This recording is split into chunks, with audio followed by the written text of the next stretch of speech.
Hey everybody, I'm Jesse, and welcome to another edition of Gen X Thinks. And today I'm going to talk about God. I've had quite a few comments and questions in the comment section about the subject, different things, and it's just kind of tough to answer those detailed questions in the comment section. You know what I mean? Type in paragraphs. So I figured I'd just make a video about it. This video is things that I have learned and things that I have figured out for myself in my own life that I am sharing. By no means am I trying to disparage or in any way insult anyone else's beliefs or religion. I've spoken to people in my past and they're dead set in their beliefs and they get upset even if you just ask them questions that that the answer is a little gray. And but that's not my intent here. I don't want to upset anybody or anything like that. But so if you're interested, just few of the things that I have learned in my life. If not, there's no offense or none of that stuff is meant. So please remember that. But at the forefront of this, I believe, is this thing with science and religion. They're split. As of now, scientists are out there. They're trying their best to prove that there's not a God, and what they're actually finding out is that there's more and more evidence that there is a God. It's called the anthropic principle. If you want to look that up, but there's the entire universe is just too perfectly tailored to human life. It just couldn't be random chance. So basically that is and I believe that the truth, the reality of our universe is somewhere in the middle. It's a marriage of science and religion. That's just my personal belief. They can't, they're splitting atoms and doing all this great stuff in science, and they're figuring stuff out. And a lot of these things that real scientists, not these so-called, trust the science scientists who are just paid shills. I'm talking about real scientists who have been discovering, throughout time, the law of gravity and all this stuff. They're just figuring out God's rules for how the universe works. And that it has to go right along with God and religion, as far as I'm concerned. One of the biggest questions I get is, and it's a big question throughout life. It's a question I used to ask, and that's why I'm answering it here in the way that I figured out that made sense to me in my brain. How could there be violence and all this stuff if God is good, right? So basically, why do bad things happen to good people? Now, that to me, that's a very easy thing to explain, because this life is a test, and tests are difficult. They're not easy.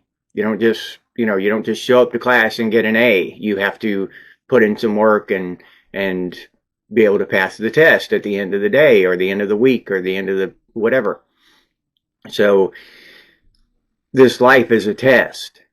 It's supposed to be difficult. It's not supposed to be easy.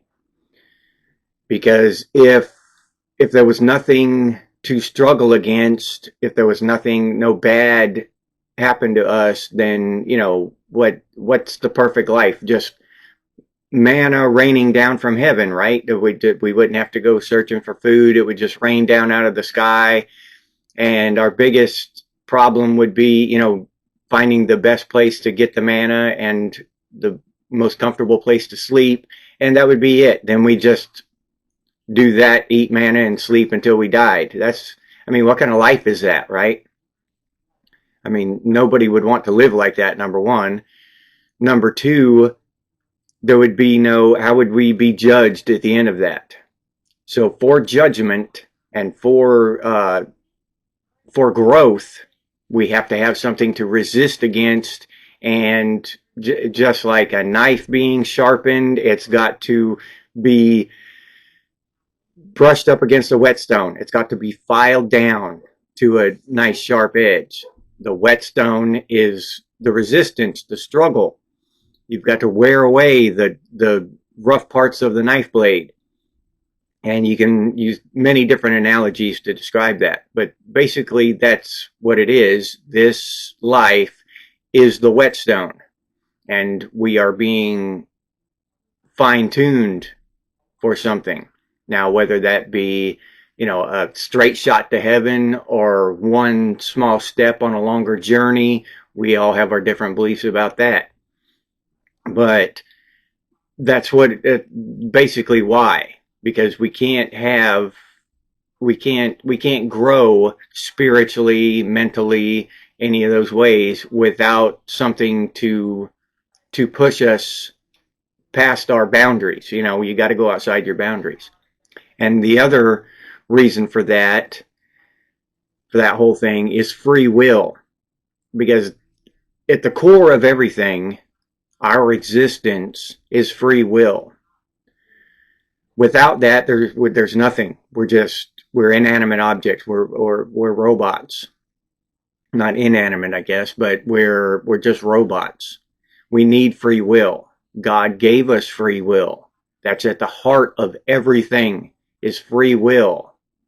And free will means that you have the option to do bad things to other people. And that means that other people have the option to do bad things to you. And so we have to have free will. We have to grow and to be tested and all these things, we have to have free will. Very important concept there. And the other thing about free will is God's omnipotence.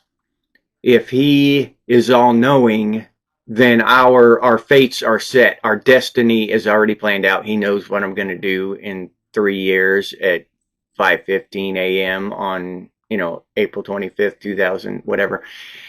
He already knows all that. So how can we have free will? Well, that goes kind of back to science and these theories and stuff, is that time to us is different than it is to God, right? Imagine time to us being a river that flows past us, and we get to see one little piece of it as it goes past, right? Now to God, imagine time as a map flown, stretched out on a table, and he can just look around. Now, that does not mean he's controlling what's on the map. He is given the map free will to change itself. But he can still know, because he is outside of time. He does not experience time the same way we do. So that just makes perfect sense to me, because in the spiritual realm or whatever, time is just going to be different. In infinity, there is no time. Time is meaningless in infinity. So I think about it like that, like God just looking out at a map, and he can look forward and backward and around, and just time isn't a one-dimensional thing that passes by him like it is us. It's just not the same. And evolution. Now, people want to cite evolution and all these different scientific things, these scientific theories and stuff, and say, well, that's proof there's no God. We came from monkeys or whatever, right? Now, I don't think we came from monkeys. I don't think we came from apes, but that, whatever. But still, my theory there is, my answer to that is that evolution or the Big Bang, I don't think the Big Bang happened personally. I just think that's hogwash, but however the universe was created, the Big Bang, let's say it was the Big Bang, and however we were created, let's say it was evolution. How are you going to tie God's hands behind his back and say he couldn't use evolution to create us? He couldn't use the Big Bang to create the universe. How can you do that? God can create things in any way he wants. time to him is different. Okay? So if God made evolution or made people, and the time that's described between him and by the time through man's eyes and the Bible, man's mind and written down in the Bible, that time is weird like that. So as people go into comas and wake up 30 years later and no time has passed for them, they're surprised that they're not, still 13 years old. They're inside them in their brain and everything, they're still 13, but their body is, 43. So time is a weird thing. We have to understand that from the start. But who's to say that evolution isn't a tool in God's toolbox? And he used that to create us. Who's to say that the Big Bang wasn't a tool in his toolbox, and that's how he created the universe? None of this stuff that they supposedly point to and say that that's proof that there isn't a God, none of that casts a shadow of doubt in my mind. That's all just ways that God could have done it. If not, then he could have done it a different way. How are you going to say that, a wrench was used to put that, that bolt in there, so Jesse didn't put that bolt in there? Huh? I used a wrench. So, these kind of things. These are just tools, possible tools. And like in the case of the Big Bang, that's just a theory that people come up with, and because they're trying so hard to get away from this idea that God made the universe, and I just don't believe it happened that way. It just doesn't make sense at all. I could make a whole video, I think I did already, just on the Big Bang and how ridiculous it is. But anyway, now another thing is that, like, let's say a lady loses her keys. Someone loses their keys, and they're looking all around for it, and they pray to God to, help them find their keys, and they search everywhere and they find their keys. And they're, hallelujah, God answered my prayer, right?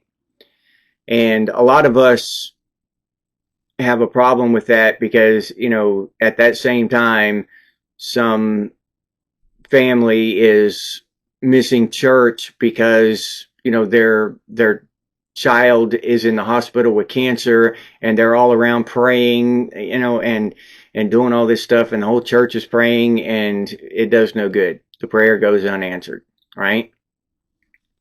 So why would God do this?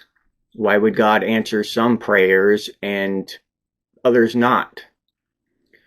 And especially frivolous prayers that mean very little in life, in the overall scheme of life, and ignore very important large prayers that have a huge impact on people's lives.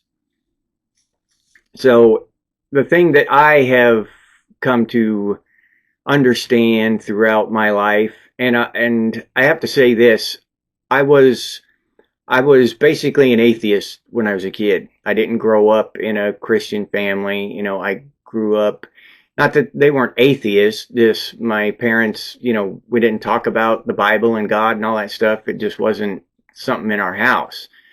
And we didn't go to church or anything. But I grew up in I hate to say I grew up in a difficult way, but because people have grown up in a lot worse environments than I did.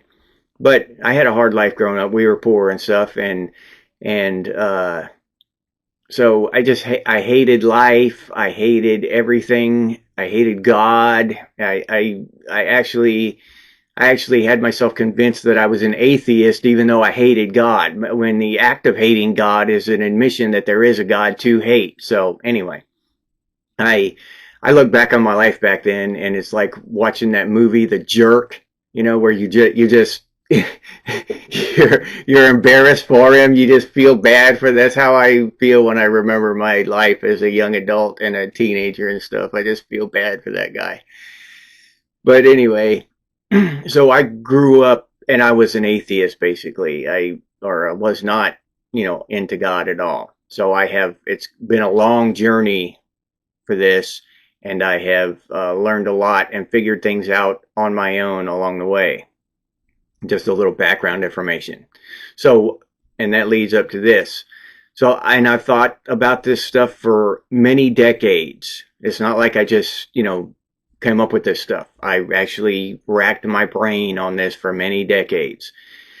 And my theory on this is that God doesn't answer prayers. He just doesn't. God gives us opportunities. Okay? That's what God does. God gives me opportunities. God helps those who help themselves.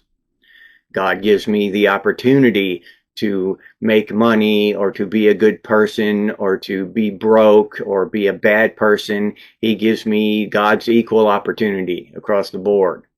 And that's his gift. That's what he has given me, is opportunities. And I used to actually pray for the wisdom to know God's will and the strength to do it. And that basically is the sum of everything.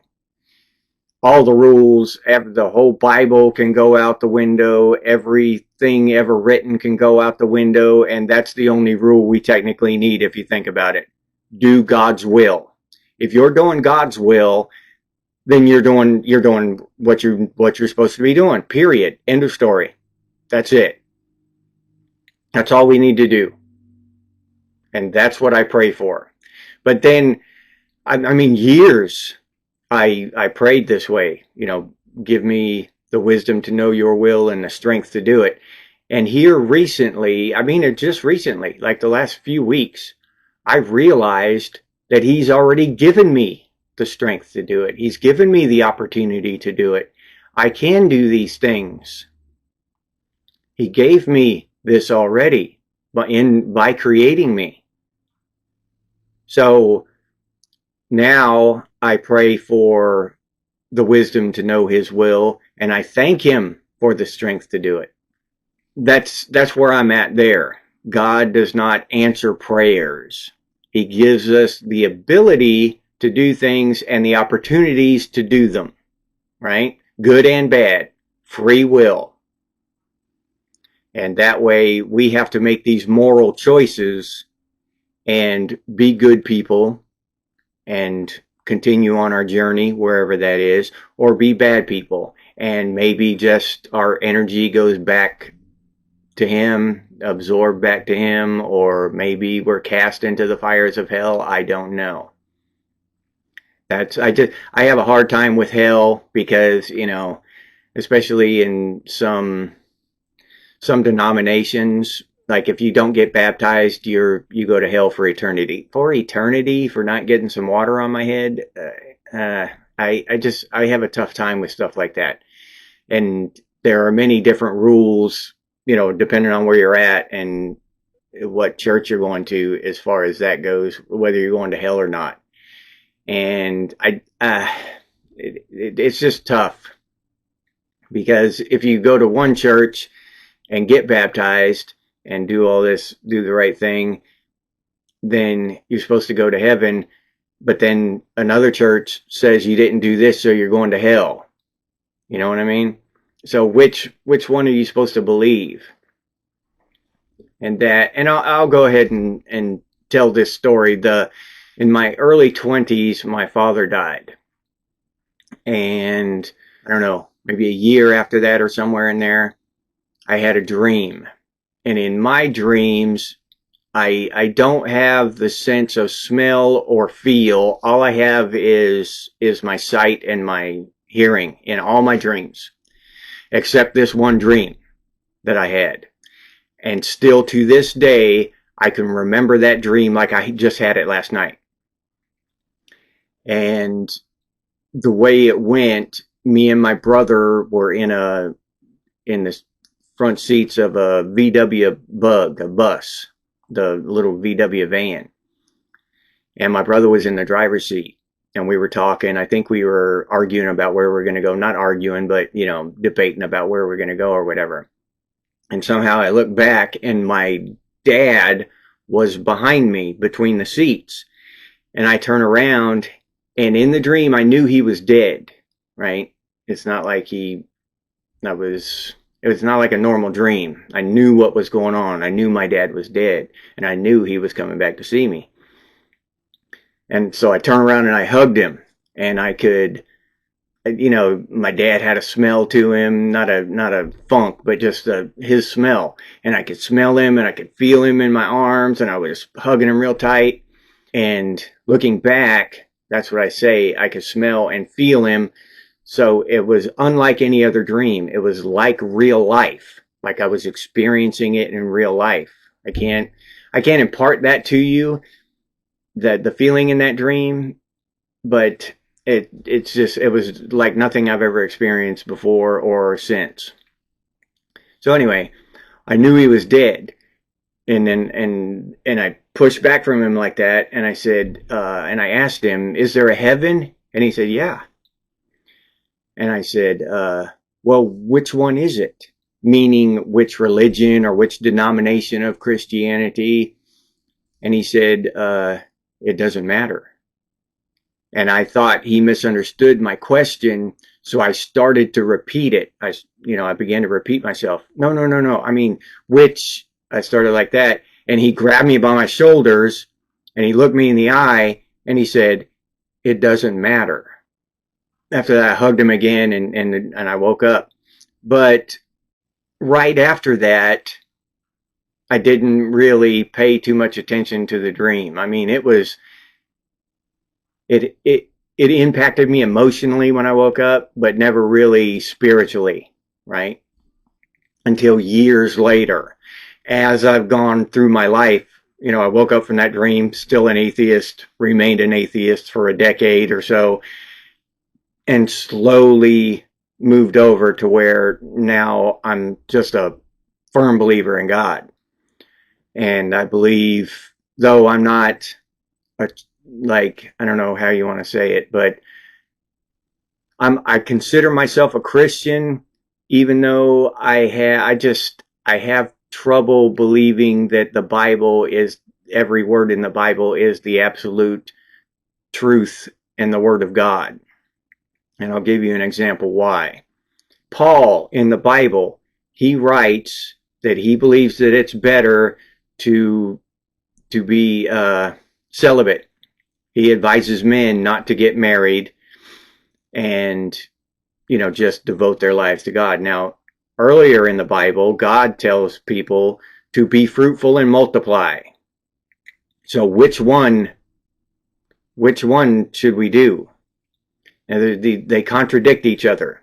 Paul is telling us, and if you ask certain people, they will say that Paul is writing down the absolute Word of God. Every word in the Bible is the absolute truth, and it's just channeled through people. But earlier on, he says, be fruitful and multiply. So these kind of things just stick in my head, and I have a tough time. Now, I've read the Bible. There's a lot of truth in there. I just have a tough time believing that it is the absolute, every word in there is the absolute truth. So I kind of lean more toward what Jesus has said, and that is absolute truth. Just, take Jesus's quotations out of the Bible, the things that actually came out of his mouth. And another thing that I think about that is that Jesus left nothing behind. He left no clothing, no writings. He knew how to write and read and all that stuff, but he didn't write anything down. And he left nothing behind. Why is that? I believe it's because he knew, or he knows, just how stupid people are. It would be like the golden calf. If he had left something behind, a sandal or whatever, we would have taken and had it bronzed and worshipped it. You know what I'm saying? Just that kind of stupid shit. And then also, there's that thing that happened when he was on the cross and he was nailed up next to the thief. There were several of them around, but this one thief who never was a Christian. Jesus wasn't a Christian. Christianity didn't come out till hundreds of years after Jesus was Jesus died, or 100 or whatever, 50, 60, whatever, after Jesus died. But anyway, so this thief, everybody's mocking Jesus and throwing stuff at him and all this stuff. And this thief looks over at Jesus and says, you are the Son of God. I see that you're the Son of God. And Jesus basically tells him, yeah, and I'm about to see you in heaven here directly. We'll be up there together, my son, or whatever, my brother. And I'm not quoting verbatim there, but that's the gist of it. But that tells you that that's all you have to do is believe. That thief had not been baptized, he'd not been saved, none of that, and God and Jesus aren't going to pick and choose. You have to be saved. You have to be baptized. You have to do this. You have to do that. That's not, nobody's going to get me to believe that's how it works. It's a blanket for everyone. We're all under the same rules. It's all equal. So in the last minutes of that thief's life, if he can ascend to heaven just by believing, then all of us can. And that's just common sense. That just makes sense to me. That's the way it works. So that's where I get that from. So to believe every word in the Bible, that works for some people, that's great. It just, it doesn't work for me. And I hope this cleared up some issues for some people, if it helps some people understand a little better, and maybe if not answer some questions, maybe give you a prompt to along your own journey, and you can answer those questions yourselves. This is not meant to get anybody to question their own faith. If, like I just said, if you believe, I believe that's good enough. Do it your own way. We're all on a personal journey. And that, I think, is very important, that a lot of people miss, is that it's a personal relationship. It's God the Father, and we are the children, and we have a personal relationship with God. Whether, kids can ignore their parents and shut them out of their lives, or they can open themselves up and have a relationship with their parents. It's the exact same thing. Now, if church and the Bible or whatever is part of your plan, that's great. I honestly believe that Christianity is probably probably the best thing that ever happened to the world. A lot of good things have come from Christianity. Now, people have done a lot of bad things in the name of Christianity, because we have free will. We're allowed to screw up. We're allowed to be evil. So, but if you look at the weight of, good and bad, the good far outweighs the bad. I wish you the best of success on your journey, and I hope that this helped you clear some things up, maybe some questions, and hopefully, maybe you might just get a little closer, open your eyes a little bit, and be a little bit more accepting, and maybe improve your personal relationship with God. That would be great. And I'll leave you there with that. If you enjoyed this episode, please like, subscribe, and comment. If you'd like to support the channel by becoming a member, I'll put that link down in the description, or you can head over to the channel page and become a member that way. If you'd like to support the channel directly, you can do so by clicking on that super thanks button down there. Or you can head over to Buy Me a Cup of Coffee and buy me a cup of coffee. I'll put that link down in the description too. If you're interested in Gen X gear, you can hop over to Redbubble and check out what we have over there. Pretty cool Gen X things and Gen X branded stuff. T-shirts, coffee mugs, stickers, all kinds of cool stuff over there. But I'll put that link down in the description as well. If you can't or don't want to support the channel in any of those ways, you can always do so by sharing these videos on your social media. That helps out a lot. Thank you very much to those of you who do that. I really appreciate it. If you have any ideas for future episodes of Gen X Things, please put those down in the comments, or you can head over to the channel page and email us from there. And as always, stay frosty, Gen X. and I'll see you on the next one.